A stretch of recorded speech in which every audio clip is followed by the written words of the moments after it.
سابق ناظم مصطفیٰ کمال کی پہلے ہی دن نوکری سے چھٹی۔ میئر کراچی نے تعیناتی کے صرف چند گھنٹے بعد ہی بطور پروجیکٹ ڈائریکٹر گاربیج معطل کر دیا۔ نوٹیفیکیشن بھی جاری۔ اختیارات اور حدود سے تجاوز کا الزام۔ وسیم اختر نے کہا کہ انہوں نے نیک نیتی سے کام کرنے کی اجازت دی۔ مصطفیٰ کمال نے سرکاری آداب اور قواعد کا خیال نہیں رکھا۔ ہونا تو یہ چاہیے تھا کہ وہ میونسپل سروسز ہیڈ آفس میں آ کر جوائننگ دیتے، اپنی 90 دن کی پلاننگ شیئر کرتے، بتاتے وہ کون سا فارمولا ہے جس سے 90 دن میں کراچی صاف ہو جائے گا۔ رات 2 بجے افسران کو بریفنگ کے لیے بلوانا پروجیکٹ ڈائریکٹر کا استحقاق نہیں۔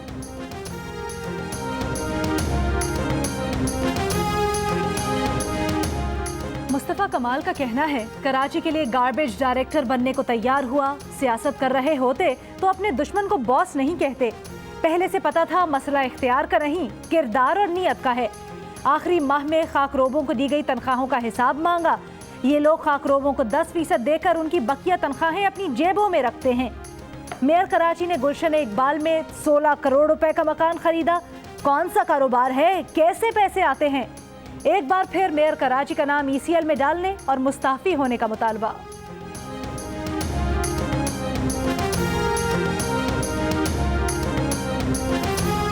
مشیر قانون سندھ مرتضی وہاب کا میئر کراچی وسیم اختر سے فوری مستعفی ہونے کا مطالبہ۔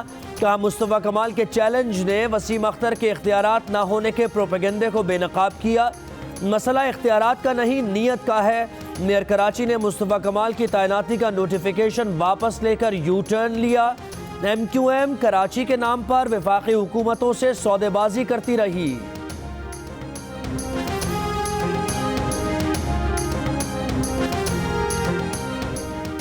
مقبوضہ کشمیر میں قابض بھارتی فوج کی جبری پابندیاں 23ویں روز بھی برقرار۔ یوتھ لیگ مزاحمتی قیادت کا آج بھی سری نگر میں بھارتی مظالم اور پابندیوں کے خلاف احتجاج کا اعلان۔ بہادر کشمیریوں کا قابض انتظامیہ کے اقدامات کے آگے جھکنے سے انکار۔ مقبوضہ وادی میں کھانے پینے کی اشیاء اور دواؤں کی قلت۔ کشمیریوں کا بیرونی دنیا سے رابطہ منقطع۔ کشمیری حریت اور سیاسی رہنما گھروں اور جیلوں میں بند۔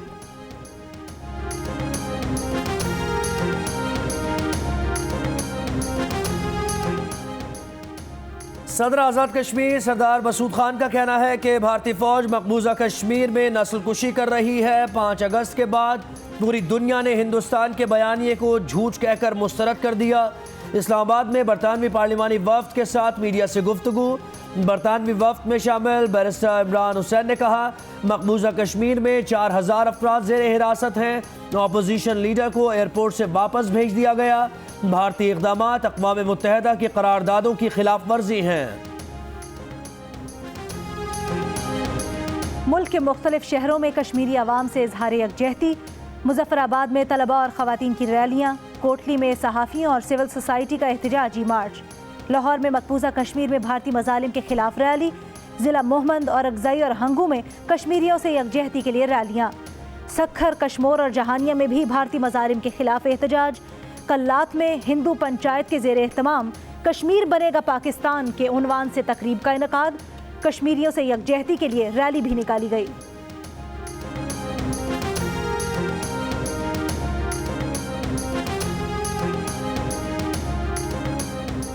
پاکستانی نژاد برطانوی باکسر عامر خان کا لائن آف کنٹرول کا دورہ۔ بھارتی گولہ باری اور فائرنگ سے متاثرہ افراد سے ملاقات۔ عامر خان نے کہا کہ ان کا دل کشمیر کے عوام کے ساتھ دھڑکتا ہے، ان کا مقصد امن ہے، یہاں آنے کا مقصد بھی یہی ہے۔ عامر خان فاؤنڈیشن سے LOC کے متاثرہ عوام کی مدد کریں گے۔ برطانیہ جا کر لوگوں کو یہاں کے حالات بتائیں گے۔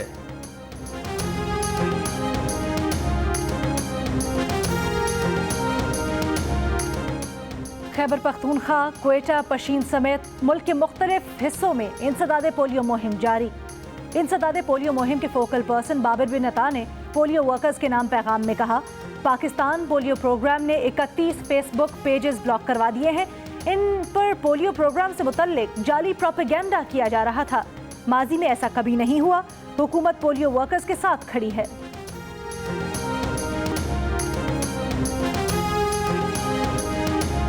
وزیر اعظم عمران خان کی زیر صدارت وفاقی کابینہ کا اجلاس۔ مقبوضہ کشمیر کی موجودہ صورتحال پر مشاورت۔ 10 نکاتی ایجنڈا تیار، بیرون ملک پاکستانی مشنز میں کمیونٹی ویلفیئر اتاشیوں کی تعیناتی پر غور، کامیاب جوان پروگرام کے بجٹ کی منظوری کا امکان۔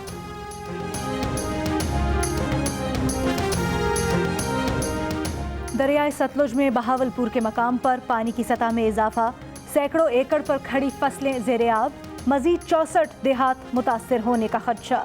چیئرمین این ڈی اے میں لیفٹیننٹ جنرل محمد افضل کا قصور میں سیلاب سے متاثرہ علاقوں کا دورہ، میڈیا بریفنگ میں کہا بھارت کی جانب سے کسی بڑے سیلابی ریلے کے چھوڑے جانے کا امکان نہیں، بھارت نے آبی جارحیت کی تو ہر قسم کے حالات سے نمٹنے کے لیے تیار ہیں۔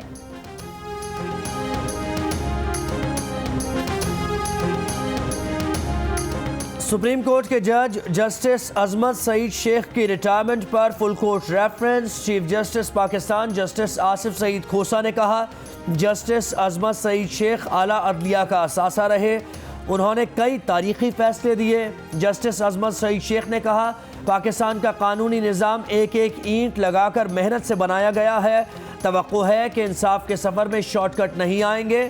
جسٹس عظمت سعید شیخ کل ریٹائر ہو رہے ہیں۔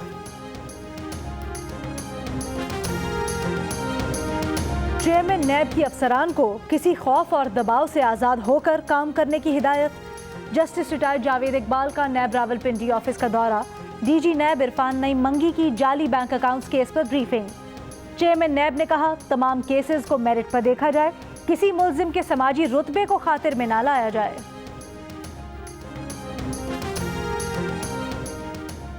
مسلم لیگ نون کے صدر میاں شہباز شریف کا کہنا ہے کہ نواز شریف کو ہنگامی طبی امداد کی فراہمی میں جان بوجھ کر حکومتی لاپرواہی مجرمانہ ہے۔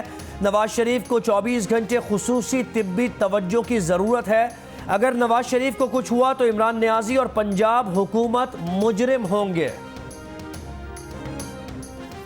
Chairman Peoples Party Bilawal Bhutto Zardari کا آصف علی زرداری کو جیل میں طبی سہولتوں کی فراہمی کا مطالبہ، کہا ڈاکٹرز نے آصف علی زرداری کو اسپتال منتقل کرنے کا مشورہ دیا لیکن حکومت نے انکار کر دیا، اگر آصف زرداری کو کچھ ہوا تو حکومت ذمہ دار ہوگی۔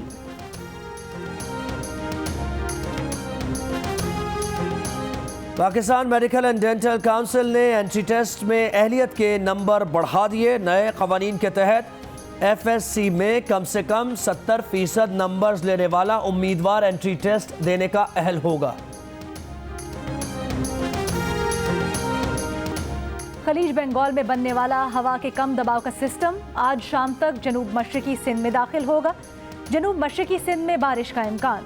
ڈائریکٹر محکمہ موسمیات کے مطابق کراچی میں بدھ سے سسٹم کے اثرات نظر آ سکتے ہیں، جمعرات یا جمعے تک بارش کا سلسلہ وقفے وقفے سے جاری رہ سکتا ہے۔